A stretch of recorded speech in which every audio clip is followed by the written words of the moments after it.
Bien, seguimos en La Mira. Marcela Maceda, buenas noches. Buenas noches, Gabriel. El precepto bíblico dice al César lo que es del César y a Dios lo que es de Dios, pero ahora parece que Dios está precisando del César.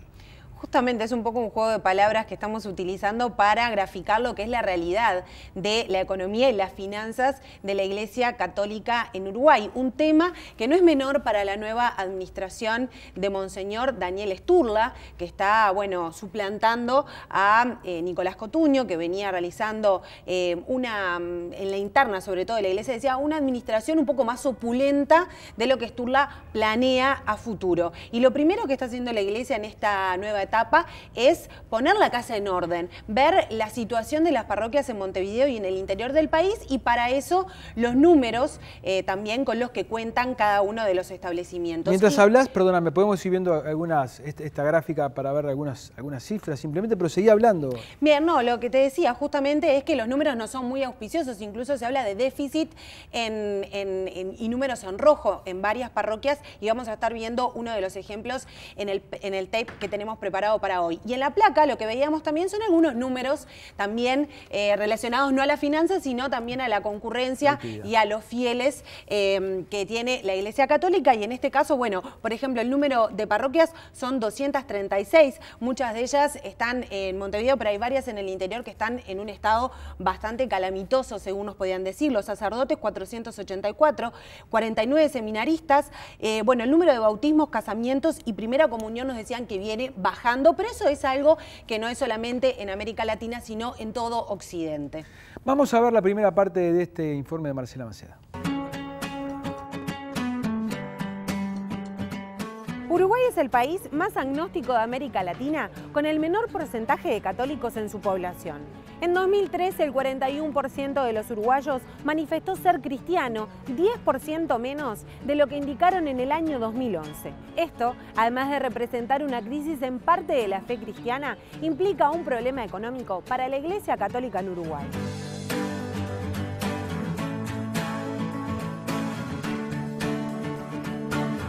Lejos de la opulencia que la Iglesia Católica puede ostentar en otras latitudes, cuando asumió como arzobispo de Montevideo Monseñor Daniel Sturla, se encontró con números en rojo. En una nota en el diario El País, Sturla dijo que encontró un problema económico grande en muchas parroquias, templos en situaciones muy lastimosas y comunidades que perdieron fieles. Las parroquias y los sacerdotes se mantienen en base a las donaciones de los fieles, aunque eso cada vez es más difícil de lograr, según explicó Javier Galdona, vicario pastoral. Y la realidad económica es una realidad, diríamos, muy ajustada, ¿tá? De hecho, la diócesis en este momento tiene, la de Montevideo, un déficit que es relativamente importante para lo que es su presupuesto y que por lo tanto necesita retomar y racionalizar mejor su funcionamiento. Además de conseguir más recursos para poder desarrollar normalmente su actividad. Solo los curas que están en zonas carenciadas reciben dinero del arzobispado, una cuota mensual que apenas llega a los 1.500 pesos. Podríamos decir que este tipo de ayuda, con diferencias, porque no todas son del mismo modo, pero aproximadamente será un 20% de las parroquias de Montevideo que reciben ayuda directa desde este fondo. Y después, muchos más sacerdotes que lo reciben puntualmente, pequeñas ayudas para cosas concretas. Y la realidad económica tiene mucho que ver con la realidad socioeconómica de cada una de las parroquias, indudablemente.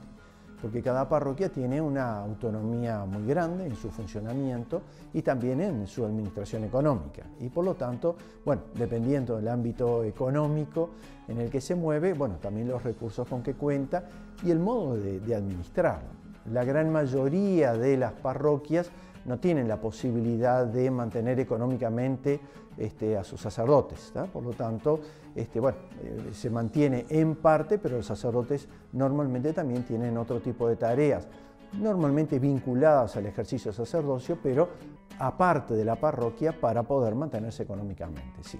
Y en algunos casos también el sacerdote incluso hasta apoya económicamente al funcionamiento de la propia comunidad parroquial. Un ejemplo de esta realidad es la parroquia de la Cruz de Carrasco, que apenas logra cubrir los gastos de luz y agua con la recaudación mensual. El presupuesto mensual es alrededor de unos 35.000 pesos, o sea, todos los gastos que hay, que incluye obras de mantenimiento, que incluye papelería, que incluye limpieza, etcétera, atención de secretaría, bueno, también comida, luz, agua, todo el presupuesto es más o menos de ese monto, 35.000 pesos. Nosotros tenemos un gran, no sé si llamarlo privilegio, y es que en la cúpula del templo hay varias antenas de Antel que corresponden a los teléfonos celulares y que eso le permite un ingreso fijo a la parroquia que se paga en la curia, en el arzobispado, pero que el arzobispado vuelca aquí en la parroquia, y que, bueno, eso es lo que permite que esta parroquia tenga 2 personas a sueldo. Por fin de semana concurren a misa unas 80 personas y la parroquia recauda entre 2.000 y 2.500 en la colecta de cada domingo. Para cubrir sus gastos, Bonavia da clases de teología en la Facultad de Teología y hasta en alguna oportunidad asume gastos que el templo no puede cubrir. La parroquia me paga la luz, me paga el agua, me paga la comida, ¿sí? Pero no me paga un sueldo por mi actividad. Entonces, mis gastos personales no salen de los ingresos de la parroquia. Cuando hay gastos extras, por ejemplo, rotura de vidrios, ahora tengo la instalación de un sistema nuevo de teléfonos que ya no da más, hay que cablear todo de nuevo. A veces hubo que hacer un baño hace poquito, que también fue un gasto extra. Normalmente para esos gastos el ingreso parroquial no da. La curia muchas veces no puede ayudarnos y por lo tanto hay veces que yo he recurrido a gente de mi amistad, o sea que no es dinero mío personal, pero gente de mi amistad que de repente me ha ayudado a salir de un apuro.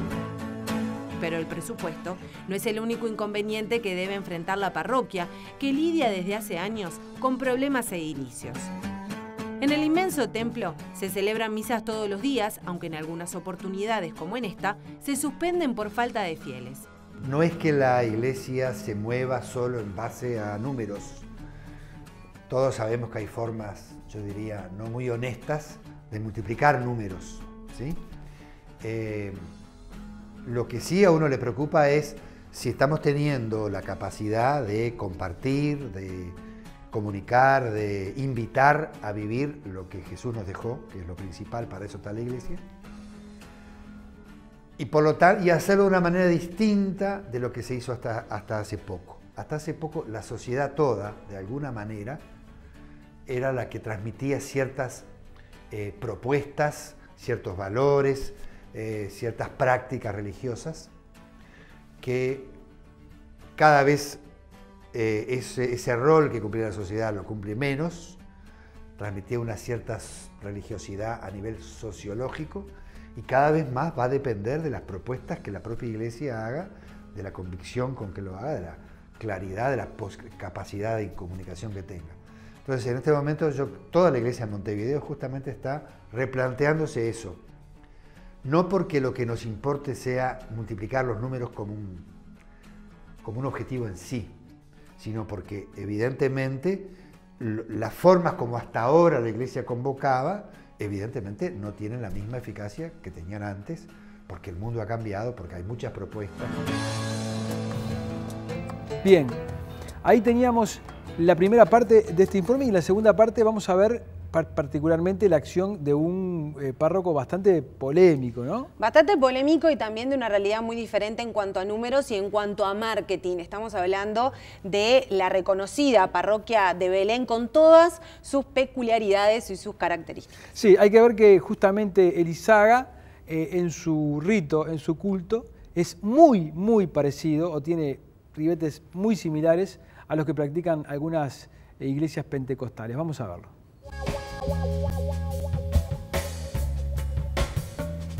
Si hablamos de marketing, el mejor ejemplo dentro de la Iglesia Católica es el de la parroquia de Belén. El padre Julio Elizaga llegó a Malvin Norte hace 51 años. Elizaga, cobró cierta fama dentro de la comunidad católica porque es el habilitado por el Vaticano para realizar exorcismos.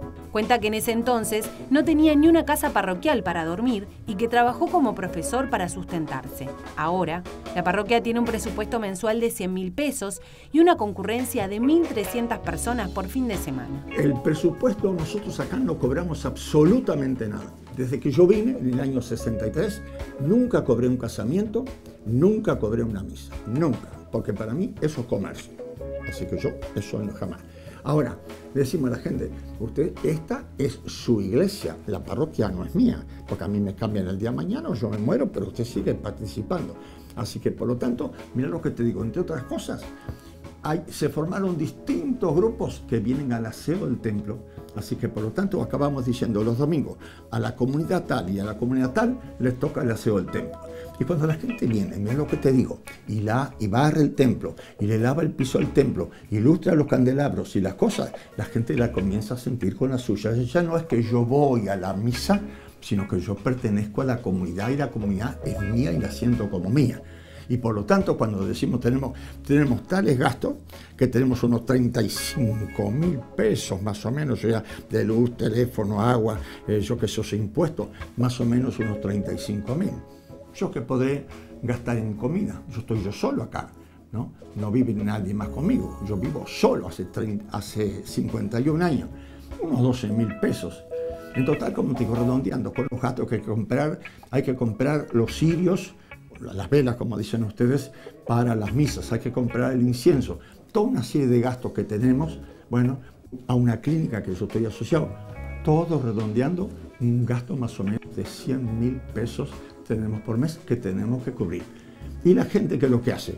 Si tú vas a la misa te vas a dar cuenta que cuando se recoge la ofrenda, el que quiere aporta y el que no.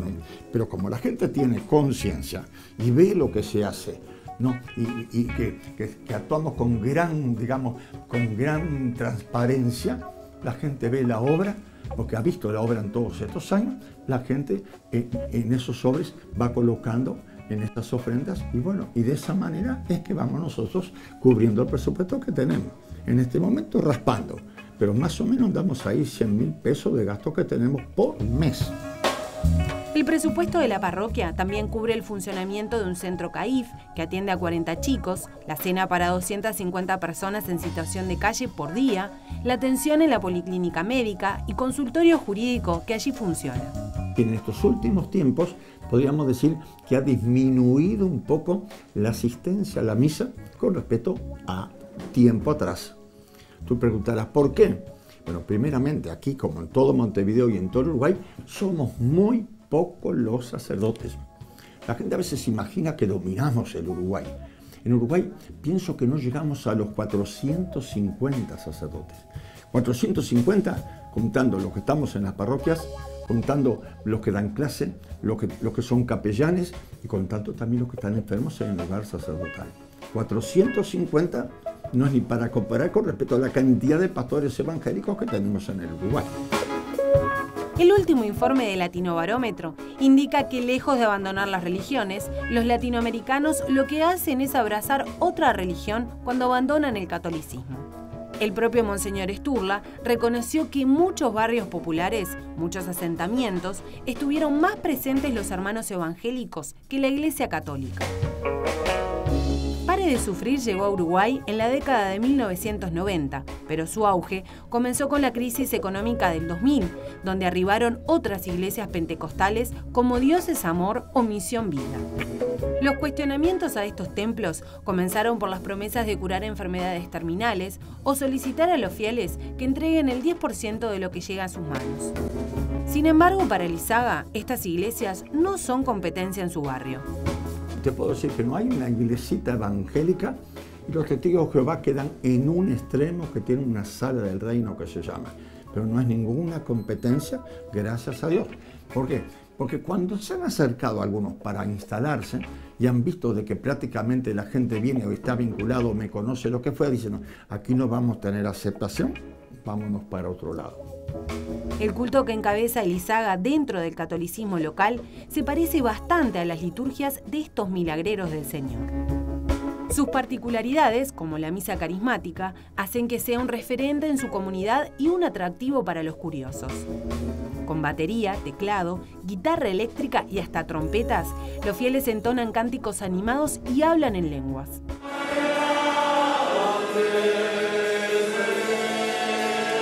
Se cuida la vestimenta de quienes participan de la misa, la calidad del audio, y el pastor despliega un verdadero espectáculo desde el altar, muy similar al que realizan los evangélicos. Luego de la administración Cotuño, que para algunos fue opulenta, Sturla pretende poner la casa en orden. Para eso, ya se ordenó una auditoría interna en la Arquidiócesis de Montevideo y se evalúan mecanismos para atender a las parroquias más necesitadas.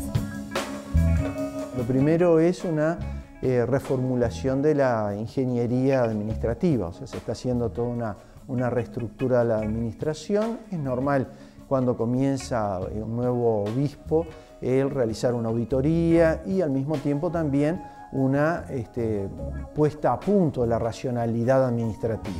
Y eso es algo que se está haciendo en este momento y bueno, ese es uno de los puntos focales, ¿no? O sea, racionalizar el uso de los recursos que contamos. Y al mismo tiempo también, bueno, generarse para realizar una campaña, etcétera, para poder conseguir más recursos, además de aceitar los mecanismos que ya tenemos. Siempre con el paso del tiempo, bueno, esos mecanismos financieros y administrativos se suelen ir resintiendo y es necesario bueno, reformularlos, actualizarlos, etcétera.